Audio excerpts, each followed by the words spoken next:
வணக்கம். இப்பதிவினை முதற்தடவை பார்ப்பவர்கள் அல்லது ஏற்கனவே பார்க்க தவறியவர்கள் சப்ஸ்கிரைப் பண்ணி பார்க்கும்படி தயவுடன் கேட்டுக்கொள்கிறேன்.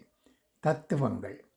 கோபத்தோடு உறவை முறித்துக் கொள்பவர் கண்டிப்பாக திரும்பி வருவார். ஆனால் புன்னகையோடு உறவுக்கு விடை கொடுப்பவர் எப்போதும் திரும்பி வரமாட்டார். நீரில் மிதக்கும் ஓடம் போலத்தான் நாமும் தேவையுள்ளவரை தேடப்படுவோம். தேவை முடிந்த பிறகு ஒதுக்கப்படுவோம். கோபத்தில் இருந்த மனைவி கேட்டால், எங்க அம்மாவுக்கும் உங்க அம்மாவுக்கும் என்ன வித்தியாசம் என்று தெரியுமா? சிரித்த வண்ணம் கணவன் நியாயமாக கூறினான், எங்க அம்மா வாழ்வதற்காக என்னை பெற்றெடுத்தார், உங்க அம்மா என் வாழ்க்கையையே பெற்றெடுத்தார். நன்றி, வணக்கம்.